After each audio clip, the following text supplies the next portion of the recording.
Thank you so much for joining me today, Linda. Everyone, this is Linda Addison. She is fantastic for many, many reasons, but let me just list a few of them off. Let's get this part out of the way, okay? First African-American winner of the Bram Stoker Award. And now she's won it multiple times. Horror Writer Association's Lifetime Achievement Award winner. Science Fiction and Fantasy Poetry Association Grand Master. That's a mouthful, and it's an amazing thing to say. Widely published poet, like over 300 poems to her credit, short story author, just amazing mentor. Like, how does all of that feel? These are truisms about you right now, this moment.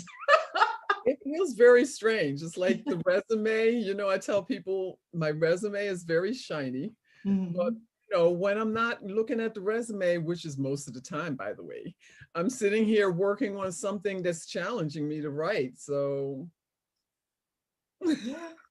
You have that. I know you have one of those on your desk. Can we see one of those shinies? We just have to see it. I can show and tell you two things. First of all, here is the Grand Master Award, which I always say is like a magic bubble. It's like, you had to see me trying to take a picture of this. It's amazing. It's fantastic. It's really, you know, and I never ever thought, I think Ray Bradbury, if I'm not mistaken, is one of the people that's a Grand Master. They've only made 8. I was like, okay, right.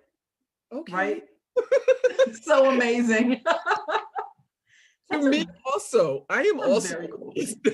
No, and that's the cool thing I like about you, because you're so humble about it. You are amazed. It's like, wow, look at this cool thing.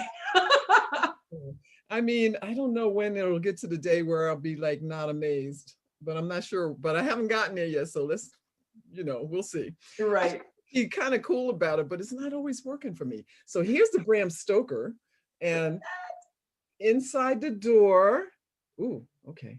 Inside the door, it has the category, the name of the book, which is The Place of Broken Things. This is the latest one I won last year with Alessandro Menzetti, and my name in the year. And then it's like, it's a spooky house. It's cool. And it's heavy. You know, it's like a weapon. I don't even need a gun here in Arizona. I could just throw this at somebody and take care of my business. I'm just exactly.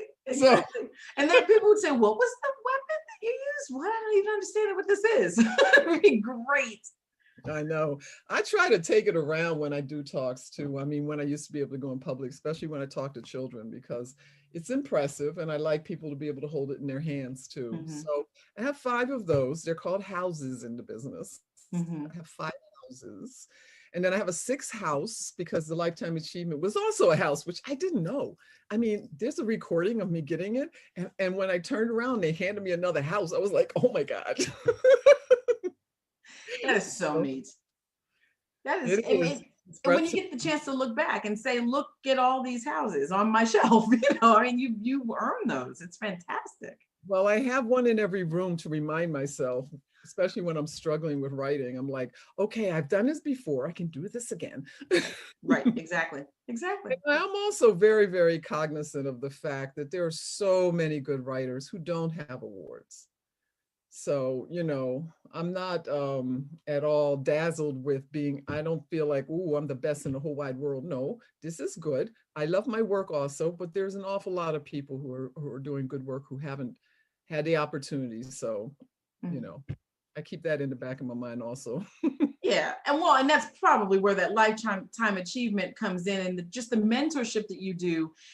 You're the total package, you know, and that's not even what I was going to mention next, but we might as well, because it makes sense. It's a nice segue, because you have this wonderful spirit of mentorship, right? I mean, I like to tell the story to people when I can get them to sit and listen to me for a couple of minutes about how I, you know, wasn't writing for a while just because, you know, life. I mean, I came out in the early 2000s and lived life in between there and wasn't writing.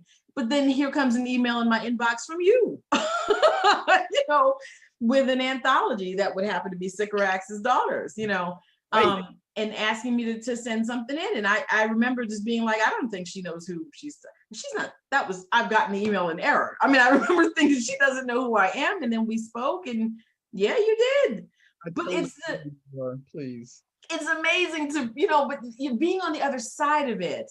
Because, I mean, there's a term in wrestling that's like a journeyman wrestler who takes all the fights, but, he might be the guy who has to take the bump or doesn't win the fight that was scripted that way or whatever it is, just is constantly working, but not necessarily blowing up. And I felt for a long time that was like my role. I was constantly working, and you might know who I am, maybe. But it was interesting that my name had actually, or my work rather, had gotten to, ears like yours or eyes like yours.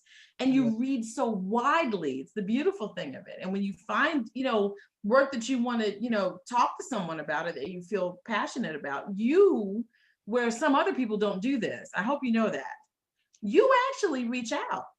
I do. And I do it because I cannot speak for anyone else, but I do it because how I came to this moment in my life is by the same way, by people who I didn't think even knew I existed, saying they read something of mine, that it was great and that I was going to be great. And I'm like, what? My mama taught me when someone says something nice to say thank you, but in the back of my mind, I'm like, who are you talking to? And this is like, I'm talking about people like, Jack Ketchum, AKA Dallas Meyer, who is no longer with us, sadly. But when I was in New York, he had read my stuff somehow. And then he said that to me. He said, oh, you're going to be great. And I was standing there like, no one even knew me. I hadn't done anything except, publish here and there. So, I mean, there's a lot of people in the path of my life who have lifted me up, if in one conversation, several conversations in different ways. And I can't see any other way of doing it than to do the same thing. I mean, because I've said this to friends of mine. Yes, I have 5 houses. I have 6 if you count the lifetime achievement. After the first one, I was kind of like bedazzled. I was like, oh my gosh, what am I doing? What's happening in the world, in the universe? But I also have a deep abiding belief in the energy of the universe, that we are not alone, that we're all connected. So I've taken it as these are gifts for me so that I can share the light with other people. And I'm delighted to, and you are doing so. I mean, from that day when you thought I was punking you, which by the way, I felt the same way when I got the email on lifetime achievement. I was like, what? I had to make sure that was right. Then when the SFPA said I won the Grandmaster, I did just had this moment like, is this the right one? Is this like some kind of like scam? But I mean, you're doing work out there, and it's wonderful to see. Oh, I appreciate that. Thank you so much. Again, now you got me blushing. I can't even finish. Come on. We have like an hour left. No, I mean, it's just you're inspirational to a lot of people. I count myself lucky to consider you one of my friends, because since that moment we've been in communication. Well, I'm just telling you, and I know you feel the same way as me in terms of, getting it. It's like, okay, oh my gosh, my cheeks are hot, but still it's important. And now I've gotten on camera saying it. There. All right. Learning to say yes. I have there's a author I've known for many, many years who is also another one who's lifted and mentored me, Nancy Kress, who's an award-winning science fiction writer. And I told her last year when we were talking online, I told her how, whenever I do speak or do these interviews and stuff, I always think of her, because I remember like seeing her, or being in her workshop, or being at a convention, and she's there, and she's very, very even about, like saying thank you and not trying to deny when people give you a compliment. So, I think it's important. I teach my mentees that same thing. I'm like, good. I know you don't feel comfortable, but you're allowed to just smile and say thank you. So let's dive into the work. You have commented in the past that you really love words. I think that any author who like really feels it, like they have to write as opposed to just wanting to, agrees with you wholeheartedly. Just words are the jam, if you will, right? And you definitely tell multifaceted stories with these words. I mean, and poetry. I mean, and your poetry tells a story as far as I'm concerned. It's all like painting a picture. These stories and poems resonate with people. They hit them to their core. Would you do us the favor of showing us a little bit of the short story work, because a lot of people may be very much familiar with your poetry, which we will, of course, touch on later, but your short story work is kind of what I wanted to see if you would read for us today. Yeah, I'd be happy to. So we talked about, I could read the opening to my story that's in the magnificent OMG Yeah, look at that. That's amazing. Black Panther, but that won't be a complete story. So if you want, I can either read the opening to that, or I can read a story however you want. What do you want? Do you want me to do that? I want you to do that. Okay. If I get to vote on this, I want to hear that one. It's all good. It's all good. And there's a story behind the story of me writing this last year when I was being so challenged.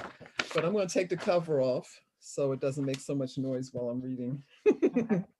While you're flipping through, let me ask you, which one do you think you like more, writing short stories or poetry? Well, it's a very different animal for me, right? So poetry, as I've described, is constantly going through me. When I'm talking and when I'm listening, when I'm watching, the only time, I can't even say it's not while I'm sleeping, because I have a pad next to my bed that has a pen in it. When you pull the pen out, a light comes on. And I wake up in the middle of the night and I'll scratch down some words. So poetry is very like a second voice for me. It's always there. And then fiction, up until 2017, was a little bit more work for me. You know, and then somehow in 2017, it started being the same way, meaning it would just come organically. And so that's been very nice, but poetry is still always my easiest second voice, but I'm enjoying very much having the same kind of energy with fiction, to be able to sit down and quiet my mind. I do meditation, I do Tai Chi, I love to burn candles that have a scent, and I'll just sit, and then I almost just hear what I'm writing. And I've always done that with poetry, but now it's happening with fiction, which I really enjoy that. So that's neat. That's very neat. Although I need a little bit more editing with fiction, because grammar, commas are my kryptonite, as I've said. It doesn't seem like I put enough of them in the story. So I have a writer's group that gives me feedback. Okay, so I'm going to read the beginning. Oh, the beginning of my story. Perfect. And all the stories in here, I think, are so amazing, so different, and so much fun, you know. And I remind people who don't know, this is not a graphic novel. There are no pictures in here. It's all stories, and it's the first anthology, which Jesse Holland was the editor and creator of the concept. So my story is called Shadow Dreams. Dira had never traveled so far from her village in her 14 years. Except in her dreams. But this was no dream. She was on a train to the capital of Wakanda. As excited as she was about training to become a Dora Milaje, Dira was very nervous. Everyone in the village was excited, especially her parents and sister. Dira was going to do everything she could to make them happy. More than anything, Dira wanted to make her grandmother happy and proud. It was her passing that made Dira 2 weeks late to begin her training. Her mother had tried to get Dira to leave sooner, but once it was clear her grandmother wasn't getting better, Dira wouldn't leave her side. The last words from her grandmother were, "Be the best you can for Wakanda." The train pulled into the main station where most of the passengers got off. Dira was waiting on the platform with one bag slung over her shoulder when a tall girl about Dira's age, dressed in a white tunic and pants with a red scarf, walked up. She had a short sword and a waist belt and looked strong. "Hello, you must be Shadera. I am Uto. Welcome to the Golden City." "Everyone calls me Dira. You are a trainee also?" Dira asked with a smile. "Yes. I hope you aren't disappointed that a full warrior woman didn't come to take you to the training facility." Uto stood with her hands on her hips. "They do have more important things to do." "Oh no," Dira shook her head. I didn't know we were allowed out as initiates." Uto laughed and patted Dira on the shoulder. "Well, it's not a jail. Although with all the training we do, a jail might be more relaxing." Dira wrinkled her brow. Don't worry, you'll be fine. Only the best are given a chance to train. Now, let's get you to your new home. Dira tried not to look like a tourist, but it was hard. There was so much to see, so many people wearing intricate, colorful patterns representing different tribes. The enticing aromas of spiced minced meat and vegetables sold by street vendors offering samples made her mouth water. The streets of the Golden City were crowded, but Dira stayed next to Uto as they walked to the training facility. People made space for them as they walked, out of respect, and because no one wanted to bump into the trainee warrior. The building of the training facility rose high into the sky. Before they stepped through the entrance, Uto faced Dira and put her hands on her shoulder. Your village is now Wakanda. You are from Wakanda. All villages. You understand? Dira looked into her eyes and nodded. Answer out loud. Yes, Dira said, taking a deep breath. When they walked through the entrance, Dira glanced to the right where the royal palace could be seen through the large lobby windows. May I ask a question? Of course. Dira nodded to the palace. I didn't realize we would be so close. How better to protect Wakanda? And the king, Dira asked. The king is Wakanda, but you know that, Uto said. Dira lowered her head. Yes, I'm sorry. Uto gently lifted Dira's head. We never bow our heads for anyone except the king, okay? Yes, Dira said. You must be tired from traveling, Uto said. What would you like to see first? Where you sleep or the training area? I want to see the training area, Dira said, brightening up. Uto smiled. This way. They took the elevator up 3 floors and walked down a long hallway until they were in the entrance of a large open room. Each of the corners were set up for a different kind of training, from hand-to-hand weaponry and martial arts. There was a rock climbing wall to the right and a running track around the edge of the room.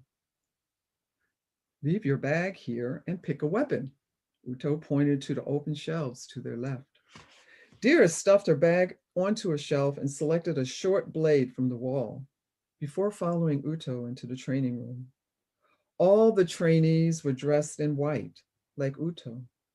Dira felt out of place in the gold and green trimmed tunic and pants of her village. They approached a group sitting on the edge of a padded area, watching 2 young women spar with short blades while the teacher talked them through their moves. Dira and Uto stood nearby, and Dira could barely make out what the teacher was saying because she was talking so fast. In the end, one of the young girls used a wrist block to dominate the other, causing her to drop the blade. They sat down with the group without a word. The teacher motioned to Dira and Uto to come to the front of the class. She tapped Dira's blade. So, you are the new arrival? Yes. I can barely hear you. The teacher leaned down. Did you actually speak? Yes, Dira said louder. Several of the others sitting on the ground tapped each other's blades in support. The teacher walked around Dira, taking her in. What is your name? Shadira, but I am called Dira. And where are you from, Dira? Dira opened her mouth to say the name of her village, but instead said, Wakanda. Good. You have learned your first lesson. She nodded to Uto, who sat on the floor with the others. Let's see you disarm me. The teacher grabbed Dira's blade wrist, applied a nerve lock, and swept down with her own blade, stopping within an inch of Dira's neck. When Dira didn't move, she released her, causing Dira to stumble back and fall to the floor. I wasn't. Dira stopped talking, realizing what had just happened.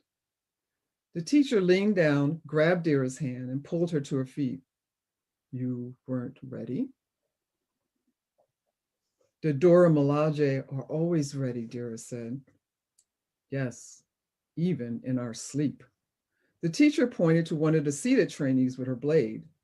With every inhale and exhale, the student said, ready to defend, ready to die for Wakanda. The other trainees tapped their blades and shouted, for Wakanda.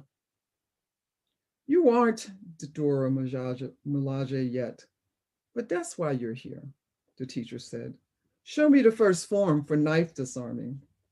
She stood with her blade pointing at Dira, then closed her eyes. Dira went through the form she had been taught since she was 8 years old, as fast as she could, and bowed when she finished. Very pretty flow, very pretty flow. The teacher opened her eyes and smiled slightly. Dira's heart dropped. Your blade made a lot of flat noise. Listen. The teacher raised her blade and swiftly swung it in front of Dira's face, close to her nose, which is fine if you wish to slap your opponent. She swung her blade again. Dira couldn't see the difference in the angle, but she could hear it as it whistled through the air. What is that sound, Dira? The killing sound, Dira said, looking at the teacher in the eyes. Good, at least you know the difference.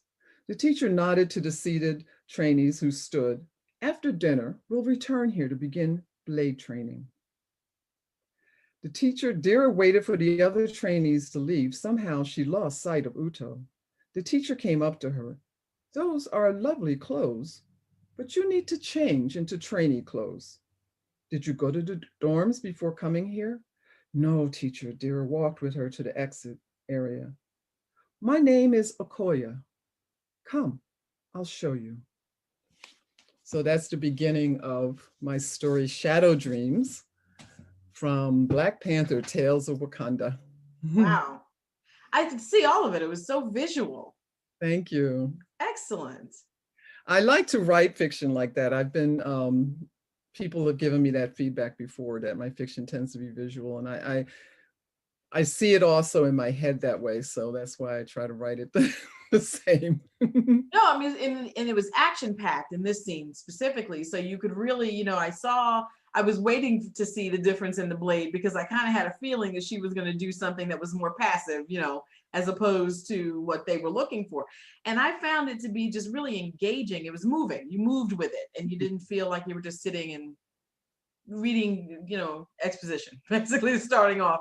It was very, very engaging. So yeah, very nice. That's Thank you. Awesome. It's the story basically follows. I mean, when we were giving ideas, when we were giving opportunities to do the stories for this anthology, Jesse had given us, some areas that we could write in, and it was all of the stories are written in the comic book canon, not the movie, which there is a difference. And I read all of the comic books that included the warrior women, because I knew. Anybody that knows me knows that's where I was going to go. There's stories in there about, Black Panther, about a lot of the main characters that we knew. But I also was curious about what it would be like to be 14, to show up, to be trained. And then, because I have a real obsession with quantum physics, have always, there's some stuff in there with multiple realities. Nice. Things go wrong. Awesome. And so it was a lot of fun to write. It was a challenge. One of the things that is true about my fiction and about my poetry is that I tell people that if I mention something in a poem or a story, most likely that is factual. I like to research these things. So when I decided for everything in here, I had to research a lot, because there's nothing in the comic books about how they're trained. So I had to basically create it myself. So I did a lot of watching short sword fights, getting the language right. There is, what I just read you is for real. There's a way of moving the blade when you're serious about killing someone, and there's a way of moving it where it just like kind of slaps them. Okay. Cut. And I believe that research is important. And you clearly, I mean, the wrist block, from that, this terminology I've heard before. So I knew right then and there you'd done research to try and make sure you had it right. So Yeah, I don't like to take anything for granted, you know, and also I find that factual actually does feed my imagination. There's a scene in there with running track. I didn't Mhm. assume that I know what that's about, so I did some research on that. So, you know, I like, and hopefully I do it in a way that doesn't throw people out of the story. I think that's really important too. You know, I'm not writing an anthropology report. So, Right, right, right. No, I think the details pull people in, they make it becomes more grounding. They feel like there's a reality here, so that when you suggest to them that there's an alternate reality, they're more willing to go with you there because you've based so many pieces of the story on fact. So no, they are, they know they're reading fiction, but they kind of feel like it's grounded. And that's yeah. interesting. I think it's really important. And I mean, your writing does that too. And you do some wonderful work when you're writing characters also to pull people in. So, you know, it's really, there's a whole thing to writing in a way that won't let the reader go. Your Mhm. writing does that also, my dear. Thank you so much. Thank you. Well, it's funny you said that, because my next point to you is that you've said before in our private conversations that you find that your work is psychological horror based as well. And mine totally is. I tried to switch a little and said, okay, I'm going to say I'm supernatural suspense, but I'm really married to psychological horror. I think that's just the fact of it. And when you do that with genre, though, it comes from a specific place and it's a preference, because your writing tends to lean that way. It doesn't matter if you're writing a sci-fi piece or this piece you just talked about. You've added some elements that would easily put them into a cross genre space, if you will. Like, what do you like, any specific genre more, or is your I would say that you like psychological horror more, but what do you actually think you would like more? I that's ooh, no one's ever asked me that. That's a good one. And Oh, so good. therefore I've never answered it. So let me try. um For me, whether I'm writing fiction or poetry, as I said, it's often me sitting quietly and listening to what comes. And I have written a poem and then a story from the poem. I've written poems to stories that I've already written. So, you know, I'm more grabbed by, I mean, what often comes is a human character, not always, because a science fiction novel that I'm finishing up, there's a lot of non-human characters in there. But what is what is happening to that point of view character, and often what is interesting to me is that there's got to be some kind of a problem, right? There's got to be something they're tied up in, they want to get untied, they got to, or they want to tie up, I don't know. You know what I'm saying? Right, right, right. So I think that I'm very, very, very deeply curious about the psychological things that happen for people. Mhm. So, and then it comes through often in a dark way with horror. But I mean, I've done it with science fiction. I've done it with, in my book, How to Recognize the Demon Has Become Your Friend. I have stories in Do there you mean that are, this one? On yeah, my desk. good. Um, there's two stories in there about these cousins who their mothers are twins that I love them. And I'm very character oriented too. And so this one story is about them when they're young, and then the other story is about them when they're in their 20s. And so I get very caught by characters and the Mhm, psychological things that they're going through, which also reflects very much real life as mhm, far as I'm concerned. And I've done a lot of reading on psychology and everything that's going on. I'm just curious. mhm. Curious. And Well, and I then, think that's what it comes through in your writing. I mean, like I said before, I mean, I think if you can give a point for someone to grab onto that they can recognize in normal life. If you describe a street and you talk about the track houses that all look the same, everyone has seen that. Everyone knows that. And if you can describe it well enough, they might very well feel like you're talking about their street. And you're not, but they don't know that. It's always finding the connection. And I think that you do that through, what you described in terms of the character, writing the characters, really fleshing them out, understanding what's going on in their mind. And I think that you just gave an example of that here, because we truly felt that characters concern, worry, stress. What did I do with the blade? I don't even understand what she's talking about. Oh, I heard the difference. You know, it was kind of a, oh, it was all there. And you felt that, you know, I felt myself sort of tensing up, and I'm definitely not a 14-year-old being trained in Wakanda. So, you know. Well, yeah, once I have the character, then I've got the story. You know, that's when the story goes for me. So, and what you said earlier, I mean, I don't want anybody to sleep on that because that's super important. When I was talking about adding facts and stuff, and you said, you know, when you start with basing it in facts, then you can extrapolate to something that's not true, but then people buy in. Because you've already grounded them in that. And that was also in some, I can't think of who it was, another person said that too, another writer. And I think that's super important because, well, we can talk about what I'm working, the latest one that I'm working on, but a lot of things are like that to me. And my imagination, since I can first remember 4 years old, 3 years old, is always been, here's something real, then what would happen if it got unreal? That was always how my mind worked. And that's why I say, I mean, I was waiting to hear your answer. And if it hadn't been psychological horror, I was going to go, are you serious though? I mean, I think it really is. I think it really is. And I think that a lot of that's like, if you think about the things we read in the 80s and some of the work from the 70s, Ira Levin, I mean, that was all psychological horror. I just keep thinking it's there and people are not realizing what they're reading. It's, you know, sort of this draw that's not, it's I don't want to call it uncategorizable, but it's just definitely straddles the line and people don't know exactly where it falls, but it's absolutely there.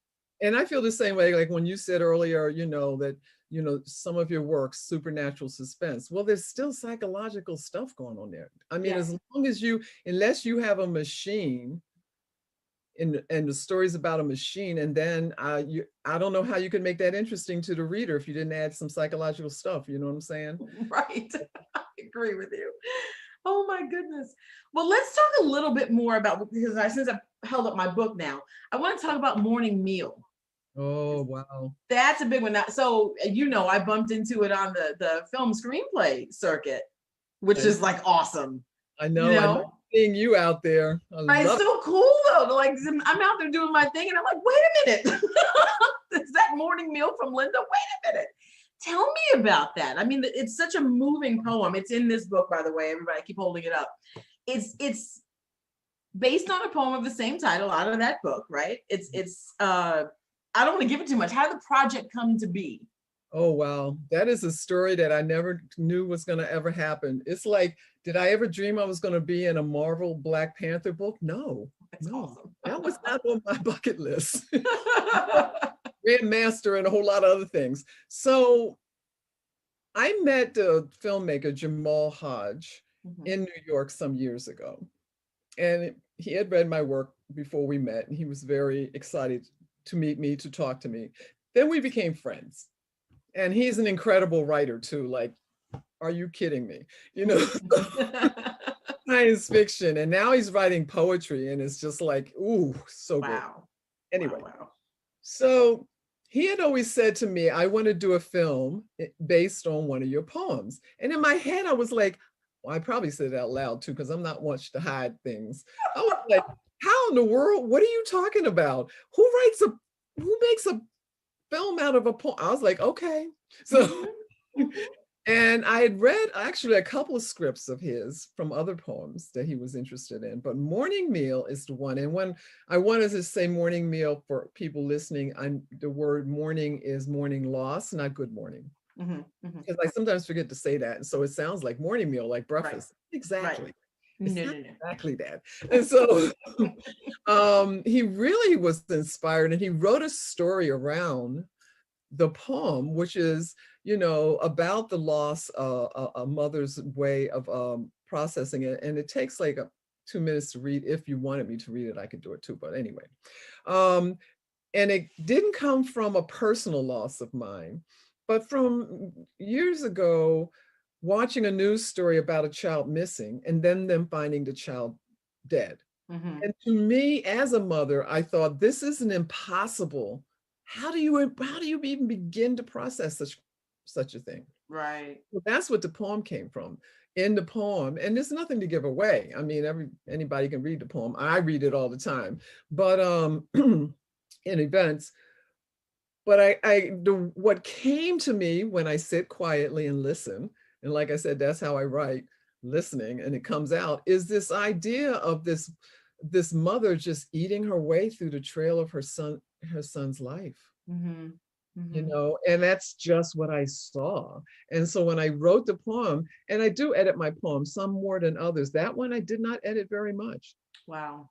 And so he wrote the screenplay around that, but he built in so many wonderful levels. And then the actress who played the mother, Ruya Corman, if I'm not saying that right, I'm sorry, Ruya. Everyone in it, the actors who play the children. I have said this before it came out when I first saw it, that every single shot in there is beautiful. Mm-hmm. And it's a short film right now, but he's working on a full movie script. Oh, wow. And he was like, yeah, you would think that. Well, it's gone on to win a lot of awards. Yeah. And for the actors. So I guess it's not just me. No, no, no, no. You said So, you'd read it, so of course I am happy to have you do that. well, I only read it since it's short. And so make people have to listen to too much too long. But they won't worry, they won't mind this. This is really good. I'm excited that you're gonna read it. So I mean, the thing is that it's the idea that it was made into a film was mind-blowing for me. Yeah. The fact that this is my first, and as I say, not my last, if my intention has anything to do with it, and I'm pretty good using my intention. Last, but I'm so delighted, blessed on every level that Jamal's made such an incredible film out of this poem. So the poem is called Morning Meal. Okay.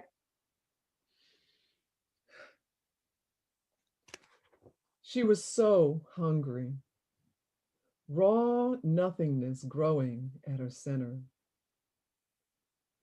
Eating began with simple things, a kindergarten drawing, the yellow construction paper crunchy, the plastic badge from swimming class chewy at first, its silver foil edge caught in her teeth.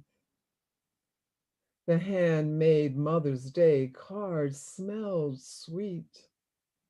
Its crayon words tasted bitter. One toy spaceman bitten into little pieces, swallowed like strange pills. She ate her way through his trail piece by sheet, but still the hunger scratched inside. Each memory lingered like the sweet herbs she used in his favorite meal. Soup she would never make again, like his face she would never see again. So that's Morning Meal. And it's, oh, yeah. and it's just, whew.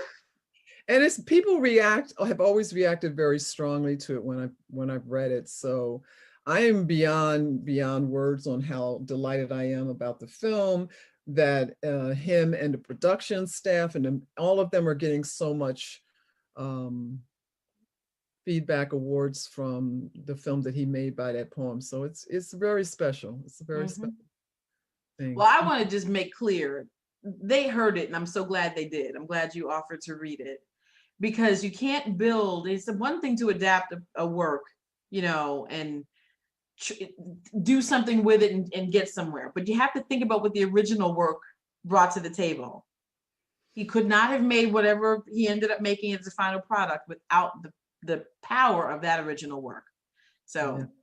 Please don't discount that. And I know anyone who just heard that is stunned by it. But it's not just the words you used or the feeling behind it. It's your reading style. I want to show, because I was drawn in, I'm pulled into the screen. Like I want to show a video of Mommy Wata. That poem, Mommy Wata. It's just good. Let me just get my screen open so that I can share it and we can watch that together. Because it's not, like I said, it's not just this. Well, let me give it a couple sentences background on this. Okay. Please do. Mami Wata is an African goddess, for real, who was known for coming to sailors in their sleep and giving them maps, star maps, so that they can navigate. And a lot of times the ships out of Africa looked like they had a mermaid on the front carved, but it wasn't. It was Mami Wata. So that's a thing. Oh, I didn't know that. Yeah, I that's had why the water goddess part down, but I didn't know that other part you just mentioned. Oh, interesting. Okay, ready? Can you see the screen? I can. Okay, let's go.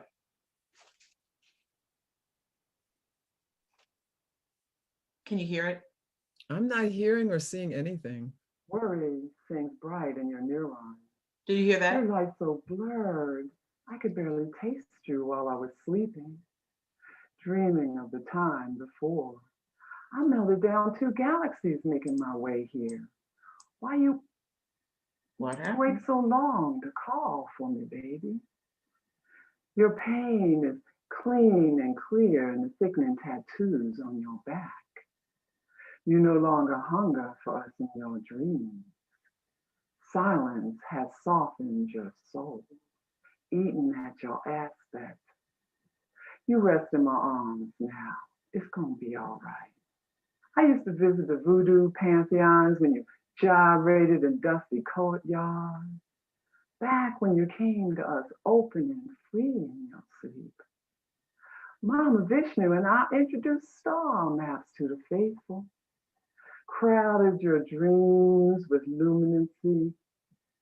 Brought your children to my lap, just like you now.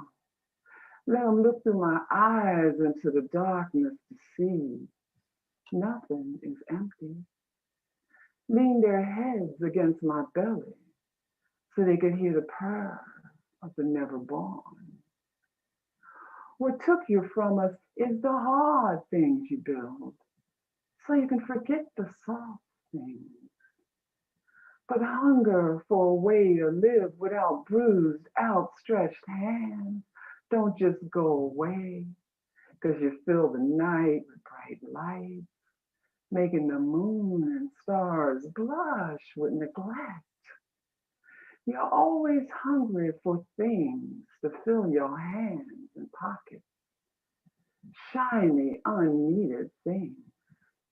I stayed with you, because with all that wanting, you made an opening for me.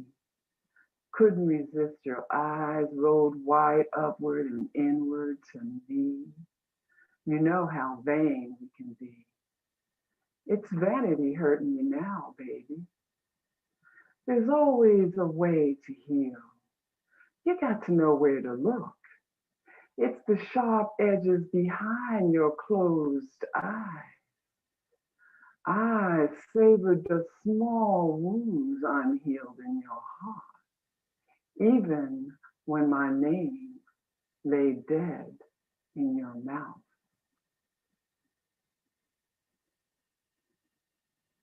See, that's. Can you hear me now? That is amazing, Linda. Thank you. I mean, you know what? When actors get up and they get those big awards and they're like all the good stuff to God, I'm just saying, I just sit and listen. When I wrote that, like I said, I have the yellow piece of paper I'm sending, or we'll talk about where that's getting sent to. But, yes. When I sit down, I've been journaling since 1969, writing down everything that comes to me through me. That poem came through me after reading about Mami Wata, because again, I'm often inspired by actual factual things. And when that poem came, it's still a blessing to me. I mean, you know what, I tell people this, but it's really quite true. When I write something and I'm sort of like just listening and writing, and then I sit back and read it, and then I'm like, ooh. And then I'm like, ooh, there's nobody else in the room. I guess I'm putting my name on it, you know. And it truly is how it feels to me. You know, I mean, I don't feel dissociated completely, but I don't ever have this moment where I'm like, I made that up out of somewhere, nowhere. No. Wow. Wow. I mean, it's so well crafted. The way you performed it is beautiful, because your voice was sort of like haunting. it permeated. I loved what, there was a slight accent that I still can't quite place exactly what you were doing with that, but something, and then whoever shot this thing, man, it was fantastic. Thank I you. mean, you know, because you can listen to spoken word, especially if you've ever gone to like a poetry slam. There's always this fast-paced cadence, like people are like yelling it at you or singing it at you or spitting it at you sometimes, right? But this was like smooth. The vibe was totally different. And I don't know, it really, it just hits differently. It felt like truth. And I don't know, like even as saying that, having listened to it several times, I can't even really define what I mean by that. It I know just, what you mean, because when I hear it, I feel like I'm watching someone else do okay. something that I love. The thing is that, and I say this to people when I do Mami Wada, that poem came with that accent. Oh, wow. Interesting. Love that. In fact, excuse me, when I read, I don't necessarily decide how it's going to be. And I did learn how to do this. I didn't always read so well. But that particular poem, the first time I read it out loud, and that's how I usually edit my poetry, is I read it out loud. Oh, okay. And when I read it, it came with that voice. And I was like, okay. Guess that's what we're doing. And so I taught workshops on reading. I'm actually going to do a one on not Courthouse. What is that app called? I feel crazy now. I'm having a crazy moment. You just have a lot going on. Clubhouse. Oh, okay, yeah. I'm doing a quick version of my workshop on Clubhouse. Jesse has Jesse Holland, who's the editor of Black Panther and a whole lot of other things, has a Clubhouse every Saturday at 6 p.m. where people can go on and read. It's called Writers Read or something like that. I'm sorry that I don't know it off the top of my head.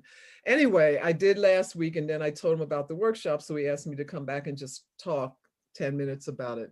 So when I first started reading, how I read is I would do this as fast as I could and run off the stage away because I was scared, I was nervous, I got nauseated. Then I heard, listen to people read who I loved their work. Alice Walker, Maya Angelou, Eudora Welty, who's a Southern author. And I thought, I want to read my work like that. I want people to be like in it, and not just like, oh my God, this girl's going to throw up. You know what I'm saying? So I took two classes that changed everything for me. One is with a poet, Veronica Golas, who I'm teaching at the Taos workshop sometime in July. Sorry, I got a lot. You're right, I got a lot. But I took a workshop with her. After listening to her read, I went up afterwards and said, do you teach? And then Dallas, who, when Dallas was here, and it still hurts me to even think of that in those terms, he was a master storyteller. I mean, it was like a movie, you know? And I went and I took one class with Dallas and it changed everything. Wow. He had me do a whole lot of things. So the workshop I teach is these points, but one of the things he had me do was go out in the hallway and read to him to learn to project myself. And then, so, the most important thing to me now is that every word is like a meal. It's like a fine piece of art. And so when I write, I want to be able to share that with people who are listening. So that's how I've learned to read well. I had good teachers and I try to teach it. I came back and I taught everybody I knew in my writer's workshop, which has been together since 1990, and everyone got something out of it and changed their thing. So that's really, really cool. Because it's just so engaging. So yeah, thank you for that. Do you have, and this might be a really hard question, do you have a favorite poem? Of mine? Of yours. Who? Gonna make all my children cry. All 310 of them. All 310 of my children gonna be crying. This is how I usually answer that question. It's usually the last one I wrote, or when people say like your favorite book, because I have a few collections, it's the last book I wrote. I will tell you right now, I'm obsessed because you know how I feel about Mommy Wada and all that stuff. But I am currently obsessed with a poem that's in my latest collection. Ooh, let me get this right. The Place of Broken Things that I wrote with Alessandro Manzetti. It's like 33 poems. There's a poem in here that I love to read called The Yellow House that was inspired by Van Gogh.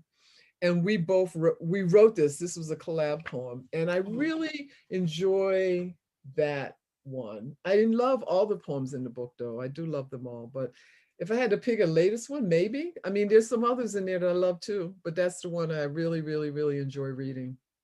Yeah, that's like almost an unfair question. I know. It really is. You answered it better than I've ever answered that, so good for you. To pinch you next time I see you in person. Next year, maybe. Next year, right? I was just about to say the same thing. Oh my goodness. So let me ask you this. You've got some major things going on, as we all just witnessed, because she rattled off a whole bunch of dates. But something really cool is happening. You touched upon it just a little bit when you said something about a little sliver of yellow paper. Can you tell us about what's going on? Sure. So I think 10 days ago, the week before last, I did a event where Pitt University had several, had like 3 things. Michelle Lane is going to be doing one with, oh man, somebody so amazing. But anyway, so I did an interview with them, but I knew they were going to, and they made a big announcement, which I knew they were going to make because we had been in talks for a while. So Pitt University Library will be archiving my papers. So awesome. Which is like another one of those things I didn't necessarily have on my bucket list. So it's like, but like when it comes to bear, you're like, whoa. I know. I was literally, I said this in the interview, but the gentlemen that were interviewing me, and then they also had another gentleman from the university's African American Poetics Society. They have a group there, and he was also there interviewing me. So he wasn't in the talks when we were talking about this archiving thing. But when we first started, I was literally giddy. Like, who gets giddy? That sounds like something that a 8-year-old gets. I was like, what? That's awesome. That's so awesome. You know, as we worked out everything, because I think a lot of people think of archives as something that happens when people pass. Yeah. A living archive is like a really kind of thing, you know.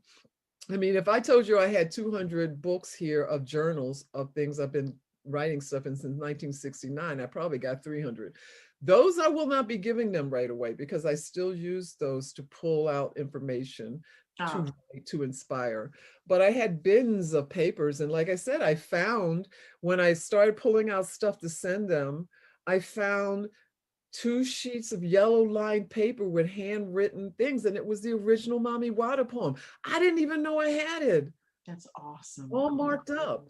So, you know, the idea is for, I guess, scholars and teachers to be able to look at the things that I send them for the archive and map out, you know, and use an example how you go from an idea to a finished Mommy Wada poem, which is, again, that's one of the ones that when I performed it, people really got into it. And then that filming was done here in Tucson by a production company who I made contact with, and they'd seen me read and they were like, oh. So the location, the filming, it was all them, and they did a beautiful job with it. So yeah, having my stuff archived. What? Fantastic. I mean, that's just so cool. You know what I mean? It's like, I do. Oh my goodness. I'm so glad that it's like amazing to me to watch this happening, you know, to you. And I'm just so happy for you. And it's like, if you know her, and you're getting a good sense of it now, but if you know her, like, it couldn't have happened to a nicer person. She is so deserving of all this. It's fantastic. It's not get emotional at the end of this thing. It's pretty amazing to me too. I So bet. needless to say, all my house is full of piles of papers right now because I'm trying to put them all into a box by book, Mhm. not just send it all to them, which they're used to also, but trying to put like all of, how to recognize the demon in a box, all that stuff. So it's pretty breathtaking, humbling. I don't know. It's a lot. A It's lot all of of those things plus. it's a lot of good is what it is. I don't mean it like a Exactly right. complaint. It ain't complaining about it, but Oh my goodness, I've really enjoyed our conversation. I do want to ask, I think maybe just, well, two more questions, three more questions. Do you care? not at We can all. do this. We You can know, I do love talking to you, darling. this. We can do it on film or after. Either way, this conversation is going to continue. Let me ask you this. Mm-hmm. When you look at the state of horror fiction right now, right, at the stories that writers are putting out and material that, you're seeing today, what changes do you see in the landscape from when you were starting and now? Like, take a look back, right? And think about what it was like when you started out compared to what you're seeing today and what also you might foresee for the future. Well, I mean, there's so many changes, right? So as I said, I've been in 50 anthologies. Mm-hmm. Okay. I've been to, I don't know how many, probably 40 conventions or more in the time that I've been around so far. In 40 years of writing, I used to go to conventions and then it was more science fiction. I didn't really get into horror until I got out of college. And that was a psychological situation. I needed to feel safe in my life because for me, when I write about something fearful, I'm feeling it. And I Mm-hmm. wasn't really ready to feel it until I got out of college. But in any case, um, in the beginning, 40 years ago, I would go to a convention. If I saw one brown face, it was a hallelujah moment. Okay. So that's now I can go to conventions and, depending on what's the, you're going to see a lot. I Mm-hmm. mean, that World Horror was in Atlanta a few years ago, and oh man, so many brown faces. It was awesome. So, and then with the Professor Kenitra Brooks is the one who came up with the idea of Sycorax's daughters. She approached me because she had been studying the impact of African American and African American women on horror. That was a thing that she was interested in. Her and I had discussions. Then she was like, what about an anthology? I was like, oh, yes. Because you know who was tired of being the only Black person with a Bram Stoker? Mm-hmm. Mm-hmm. This Yep. girl. Yep. I mean, I ain't giving it away. I love having them, but really, I got to sit in that room by myself and drink. It's not a good look. Right. After a couple of bottles, it's nasty. I'm just saying. So I was like, I need company in the room to drink with. Oh So, goodness. and that's how we found people. I've often said that for Blacks writing horror, because our daily life is horror psychologically, right? You could go Mm-hmm. out to get a soda and die for no Mm-hmm. reason. So when we went looking for people, we found you and other writers in anthologies, magazines, places that you wouldn't necessarily think to look for. So what has changed is that right as of this moment, there's a lot more brown people with Stokers. I love that. I Mm-hmm. love seeing so many members of the Horror Writers Association, because you know what, if you want to change something, for me, you got to get in there. You can change from the outside too, but pick your choices. I've been in the Horror Writers Association for quite a while, and I'm a trustee on the board because I'm Mm-hmm. trying to make the change happen. You know what I'm saying? Right. So, and it's been happening. So what's different is there's a lot more on a Black side, Blacks involved, writing, publishing, the stuff you're doing in films, the stuff Jamal's doing in films, in the genre world. Right now, wow, that gentleman who did Dominion, the anthology from Africa. Oh, I know. Can see that cover. It's beautiful. Yeah, Can't and name him, but I can see the cover. I'm going to ask him to forgive me because even if I could, I would mess it up. But the Dominion, and he also was one of the people that won the grant that the Horror Writers Association, the diversity grant. He was one Oh, of are the. you speaking of Donald? I think so. He's either in Dominion and he won the grant, or I think he's in Dominion and he won the grant. Okay, I'm gonna go look it up, but let me keep talking while I'm looking up. Yes. So the thing is that, so there, it's not just Blacks in genre that are coming up. It's like the world is starting to come in. And that's a really important thing for me because I've always felt very, very struck with and curious again about the world. I did a vampire story and the vampire was an African woman.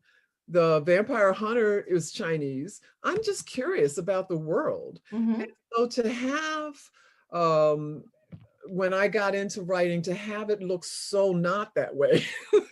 Yeah. Yep. And even what I read, I read all the science fiction and it was not even a lot of women then 40 years ago. So a lot of it has changed and expanded in that way. Where we're going, I hope is more of that, more of the world coming into play, to see so many, to look at what's on the final ballot or even the reading list for the Stokers now, which is all the stories, poems, and then, we've expanded to include nonfiction, as you know.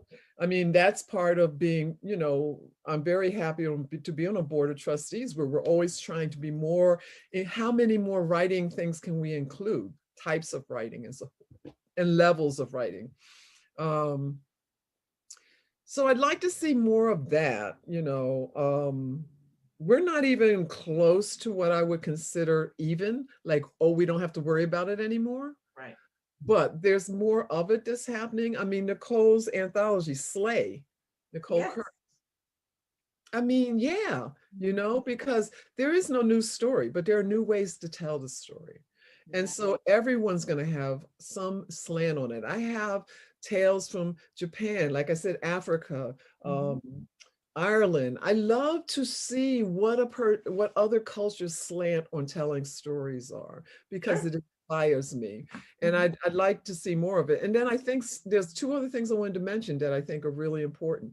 One is that there are now Black publishers in genre, right? Milton Davis with MV Media, who's been publishing and created steampunk, right? Because everyone knows steampunk. Right. Who's going to create steampunk if not a Black publisher, Black writers? True. Yep. That was going to come out of nowhere else. And so these new things that are coming out, even if they look like old, but they're new because of the storytellers, the voices, the culture, the point of view. I like to see more of that. But like I said, now that there are people who are Black publishers are putting things out, the self-publishing thing always happened, but there's more Blacks doing it, and then the other thing I wanted to point out is that there's a lot of white Black writers in the genre on high levels who are calling out other publishers if they put out here's my table of contents and they're all white men. No, and so that's how things change. We need to all be working together. As we know, Black Lives Matter doesn't mean a thing if we don't have people in America's culture who are not just Black backing it. We need the whole society to say this is not right. Right. So, that's where I hope to see things go. And then on the idea of Black Lives Matter and racism, I've said this before, when is it going to become a country where it doesn't matter what your skin color is or other things that people use, where you were born and then you came here? I think we probably got 10 generations that got to move on and regenerate before, oh my God, before we can, because people are taught that children are not born racist or small-minded. Children are born curious. Right. And they're taught to, this is different, be afraid. Let's put that down because that's going to make you seem smarter, stronger. So it's going to take a few generations, but there's a lot of awakening that's happening, and that's good. But it's still a problem, writing wise and life wise. Yes. And I mean, the writing piece of it, the horror world, the community has been very welcoming from my perspective. But it's not been but I've heard stories, right? I And I believe the stories. I know that these do. people who are telling me are not telling me something false. That's And we in the horror community have been lucky because the science fiction side, the fantasy side, oh my, the romance side, oh my goodness. I mean, it's just, and that's not to disparage any groups, but it's just been, if you're looking at groups of people who write certain things, our community is kind of like come as you are, and we have our own challenges, no doubt, right? But come as you are. We all write the same kind of thing. So it's the acceptance level is different. we don't have organized groups in horror that are trying to get rid of people who look different, Right. whereas others do. And when that happened, especially some years ago, when that happened in science fiction, and like I said, I started off reading and writing science fiction. I was like, yeah, the future, okay. You know, and it's, as you said, it's not everyone, but you know what, the people, minorities in horror who have had problems, like you said, I believe it. You know why I believe it? Because people are people. Right, right. And Exactly. the only reason maybe, I feel like the only reason to some degree I haven't is because, you know, if you're gonna come to my face and have a problem with the fact that my skin is brown, I have nothing but energy that I put out that says you can leave the room. Because Yeah. I don't care. I don't care Yeah. about the problem. All I care about is humans. I love humans. I love to talk to humans, but I don't love to talk to somebody who thinks I'm less than them. No. Right, right, right. And this conversation doesn't need to go there. That's not what we're here It for. won't go there. That's what I'm saying. It's not going to go there with me. You're Right. going to find somebody else to talk to. Because you know what I'm going to, besides giving you that look that says, why are you still breathing? Right. I'm going to be like, I'm going to go over here, and I make this joke all the time. I'm going to go over here and get a glass of wine. I'll be right back. And you know who doesn't mind being rude and not coming right back? Oh, sure. Of course. But So no one has time for that. I've never had to pull the trigger on that, but I'm always ready. You just gotta No, I definitely can say that I have not bumped into that myself. And I'm really thankful for that. You know, I just don't, because I'm doing what I want to do and what I love to do and what I like have to do. I have to write this stuff. To feel that I wasn't being accepted in the group of my peers who feel the same way as I do would be just devastating. So my heart goes out to the folks who. Not even that long ago. I mean, I don't even know if it was a month ago when two Black writers who we know very well were doing a reading online. Yes. And they got like flash, attacked. Yeah. To the point where it was like 100 people or more, saying the worst kinds of things you can imagine, just broke in. I mean, it's still out there. It's terrible. And they did not deserve that. I was there. I was there because I knew they were doing their reading. They were guests and they had an open mic. I was like, if nobody don't come to open mic, who's always ready to read. Right, exactly. And to witness that, I wasn't even surprised. I was more angry and saddened for them. It's a shame. It's a shame. We're just, we've got a long way to go, I think, as people, just to get over the hump of this.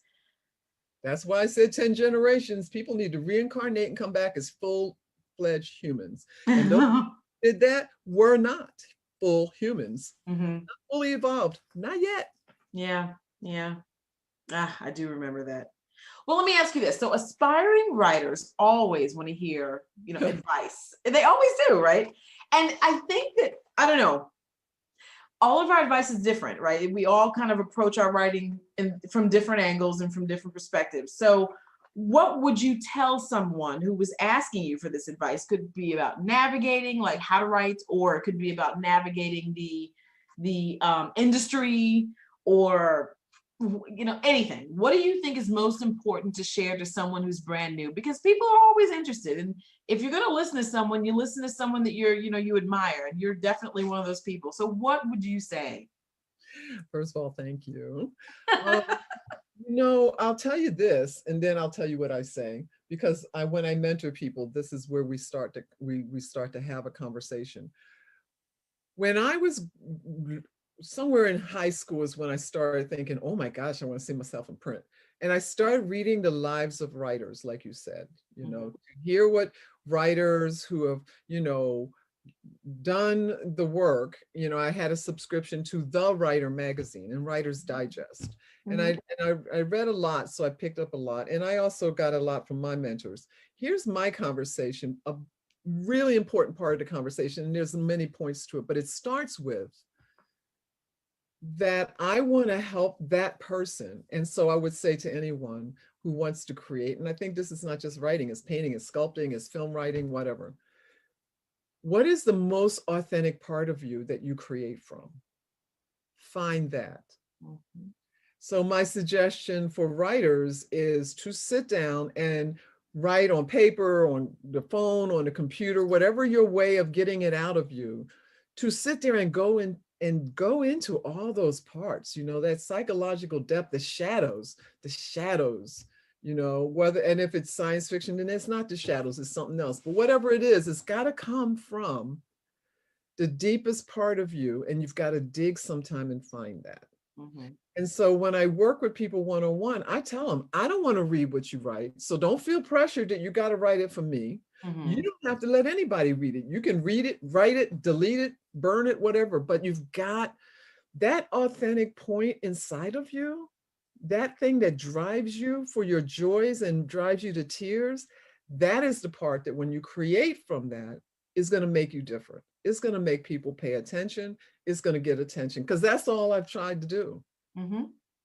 Is write as honestly as I can. And I've been through therapy a couple times for some years, and that's not even the beginning of it. Years ago, when I was in high school, I used to read psychology books because I was trying to understand how I felt this way, why I saw people do things that I thought, why are you doing that? That's a terrible thing to do. So to understand that in yourself is going to be where you create from. I suspect you know that already. And then to, you know, for a lot of writers, then there's a fear of rejection. And, you know, when I'm working with people, I'll be like, okay, so you got to finish it first, start and finish, and then you got to rewrite, got to edit. Please get it together. Let's do this. You know, figure out what your weaknesses are. I don't redline people. That's not my job. So people do that better. I will point out things and say, add that to your checklist when you're rewriting. So you go back through and you make it as clean as you can. And then send it out and start working on something new. And send it to the top markets first. Because you know what? 30 years ago, whatever, I always thought, I can get rejected from the New Yorker as fast as I can from Hoboken, you know, Wisconsin's corn newsletter. So I might as well start at the New Yorker. So, you know, send your stuff to the top markets first. Sure. You know, and if you're afraid, because I've been told that, but I'm afraid. I was like, that's okay, because I'm not a therapist. I'm a writer. So I can't help you with your fear. But what I can tell you is that fear is a feeling and actions is what you do. So you can be afraid and still send it out. You know, so I mean, I think those are kind of like the high points. I think that if people do this, and the other thing is, because I actually challenged people to do this, they did it and it worked, is if people say they don't have time to write, and I say, okay, do you have 5 minutes a day? Because I believe a lot of writing comes from the subconscious or superconscious, depending on how you look at it. And I think maybe that's part of my listening and writing. So if you say, I'm going to write from 5 to 5:10 every day, at some point your subconscious is like, oh, that's my window. When that window opens, I can push stuff out. And even if you only add one new word a day to the piece you're working on, by the end of the year, you're going to have something. And then, so I've challenged people, do that. Can you write for 15 minutes? Then when you finish, can you rewrite? Then can you send it out to the top? And people are like, yeah. And I've had people come back to me and say, you know, I did that, I got published. I was like, there you go. That's exactly right. I mean, those are the things that I think that, you know, we all need to hear at some point in our lives. Of course you're going to be afraid. Of course you are. You know, but you have to get over it. If you want to see yourself in print, someone has to read it. So exactly. You have to get over it. And I think that and it's interesting that, you know, at a certain level, at a certain point, this is just the feedback that is provided. These are the basics, because there's a whole umbrella load of lists that you could, a laundry load of stuff that you could give someone, a list that you give someone to go ahead and think about. But when it comes down to it, it's exactly the stuff you just said. Those are the most important parts. So I appreciate that you reiterated that. I think people need to hear it. Yeah, and they're not new to me. They're just the things I picked up as I read what other writers were doing. They're the things that I learned. At some point, once I started trusting my subconscious, trusting that if I'm still, stuff will come, trusting that if I write down everything that comes to me, then go back, I'm going to find some jewels in the heap. Now I got to a point where I personally, for me, don't believe in blocks. I don't ever feel blocked. Now I can't say other people don't. I mean, I certainly had periods of time where I didn't write. You know, when my mother, who has passed, was diagnosed with Alzheimer's, and me and all of my brothers and sister had to figure out how to do that, and it broke me down for a good period of time. You know, losses of all kinds of things like that stopped me in my track. That wasn't me being blocked, that was life. And when I finally was able to breathe again and write again, I wrote. So for me, nothing is a block. I'm not saying everything I write is a jewel, but it's always flow. It's interesting that you mentioned it that way, because I thought, and I still don't know what I would term it. I think it is all terminology, really. I had that block for a long time because, you know, I had a life break. Let's call it that. I don't know. No, let's not call it that. That sounds like something else. No, I started a family, took time away, and I write psychological horror. So the way that I write, you know, my characters will manifest themselves. And I kind of, like you said, the stories come to you and you write them down.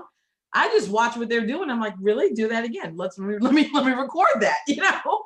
But for me, you know, the monsters were standing near my infant because I wasn't writing fast enough. And it's all psychological for me, but so they're waiting for me, but they were too close. So I couldn't actually write the things I like to write.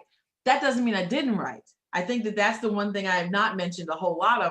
Instead of writing psychological horror, I started writing, you know, for the local newspaper. So I was writing gardening articles, which is really funny because I don't have a green thumb. So it's like, what was I doing? But, you know, I did that. I wrote these parenting articles, and I mean, I'm telling you, 400, 500 articles, you know, so I was prolific, but just not writing the things I wanted. And then, like you said, once the moment freed up, I was able to come right back and write the things I wanted to write. So there wasn't really block, but it was blocked from the things I loved. So I was doing something else because I knew somewhere inside myself, I said, you know, you have to write something, you know, and I'm not much for journaling. I don't journal. So I had to write something. And it was gardening articles. I'm telling you now, literally, I know how to take care of your grass, somebody else's grass, because I still can't do my own. I'm still bad, but I can tell you the things that you're supposed to do. So you know what I mean? Yeah, I totally do. I totally do. I mean, like I said, I've had long periods of time where I wasn't creating anything and publishing and sending stuff out, but I was still, journals had become a place for me. Maybe because I was very internal growing up. I was a very shy, quiet child, didn't talk to people outside the house. And so once I started writing my thoughts and feelings down, I never stopped. You know, I do believe that the creation, I mean, you know, I've learned in my own life that when I'm not writing, it's like it's building in some place other than consciously, however you want to call that. And so I've learned to trust that now. I really do. I know that Gerard Huiner had said to me, he's a writer in horror, amazing writer, had said to me more than once, you know, you have a deadline for a poem, Linda, and you don't write it until the day that it's due, but you always know that's when you're going to do it. Well, you know, the thing is, that's because I know that my subconscious is working on that poem. And so when did I read about Mami Wata, the African goddess? Who knows? Weeks, days, months before I wrote the poem. But in some place that it went in, and then when it came out, it's like, man, like I said, some of them, when they come, I'm like, holy mackerel, I don't know who wrote this, but ain't nobody here but me. So. So speaking of writing, what is next? I promise this will be our last question. What is next? Like I said, I like to talk. Well, I'm trying as quickly as I can to do a final edit writing on a science fiction novel that I finished at the beginning of last year. Hmm. And then I got sideways halfway through the year with not feeling well Mm-hmm. and my and brain fog and stuff like that. So I couldn't do anything once I finished it, and I got feedback from the writers group. So now I'm doing a fast rewrite. So it's science fiction, it's hard sci-fi, because like I said, I'm obsessed, always have been, with quantum physics. Mm-hmm. Was when it wasn't even like looked at as real science in Yeah. the 70s. They didn't think of it as real science in the 70s. So it's I'm having a lot of fun with it. And so I'm just kind of trying to get through this last rewrite so I can then start sending it out and talk to agents and publishers. So that's pretty exciting. I'm really excited about that. And then I have stuff coming out this year, but you know, you can go to my site to see things, what other panels I'm going to be on, because you know the writing world, as you know, has gotten into the Zoom situation. So there's like a panel a day if you wanted to go, you know. We So embrace this thing, haven't we? and then Black Panther has really created a lot of events because you know, Jesse Holland and other people who are pushing the, you know, the book to lift it up for all of us authors are setting up things. So if you my site is Linda Addison Poet, all together, one word, .com, because there's LindaAddison.com and she's a lawyer. Yeah. Doesn't look like this. But apparently I can't wait to meet her one day. We need pictures together because she does a lot of things. Like around when I got Lifetime Achievement, she did too. And I was like, Oh my goodness. Wow. maybe it's an alternate reality situation. Right? But in this sci-fi book, it's I'm playing again with my latest obsession of multiple realities. Alternate universes. So there's these portals that are opening up all around Earth, and all these different beings are coming through. And my question when I start writing this was, what is the effect on humans? Uh-huh. All of our fears and joys and wants and so forth. How are we reacting to these different things in different environments? You know, prison, working class, all these different kinds of situations. So it's I'm enjoying it, which is always where I go. That's the other thing I tell people, young writers, is love your work. I mean, if you don't love your work, then how are you going to send it to somebody and expect them to like to buy it? You don't have to love it out loud if you feel like that's an egotistical thing. I'm not having that problem, by the way. I'm Right, fine right. saying I love my work. Right. So I love this book. I'm very curious to see how the world reacts because people don't know me as a novelist. Mm-hmm. Then after this, I have a trilogy, which is also sci-fi. It's Cool. YA because the character starts off as 14. Okay. Or something like that. And I wrote 1.5 of those books, and then I got, people call it getting stuck. When something's not ready, it's not ready. Right. And I got 1.5 books in, and then it started to become hard and painful. And I thought, ooh, that's not how this is supposed to be. So I stopped. Right. Mm-hmm. But I'm ready to go back to that trilogy, and then we'll see. I'd like to do a novel on my African vampire and the Chinese vampire hunter. I'm really obsessed with them. That's awesome. I'm excited that you're diving into novels. I really am. I mean, all that description and the feeling that you bring to your short stories and the poetry as well. I can't even imagine having that same pace with a novel. I can't wait for this. I think it's great. It'll be fun. Those two cousins in How to Recognize the Demon, their 2 stories, they're waiting in line because all my characters do that. They'll slap me awake in the morning to tell me they want to do something. So I'm like, okay, I can only do 1 at a time or maybe 2, okay? Isn't it hilarious? They just stand there for me. And I'm like, okay, I saw you. I know, right? You know, we'll get there. So anyway, we'll see how this goes. I got a long list of novels that I want to do. So we'll see how this works out. It's just more for us to read. Linda, thank you so much. Really, thank you. You really provided some gems here for people who are, trying to learn, and people who are old folks in the business. We've been doing it forever and ever. Got so much stuff to give, and I really appreciate you taking time to talk with us today. Well, my delight and pleasure, because like I said, I love talking to you. That ain't even right. It's not even a real interview. It's just hanging out. No, it doesn't. It never feels like that. I mean, honestly, if someone could record our regular conversations, it would be just like this. Right? Oh. Thank you. Okay, everybody. I hope you enjoyed this. This is for real. You got several readings. Oh my gosh, no. Just rewind this and listen again. Thank you, Linda. Thank you so much. I appreciate you taking this time with me. Oh, please. My pleasure. Good night, everyone.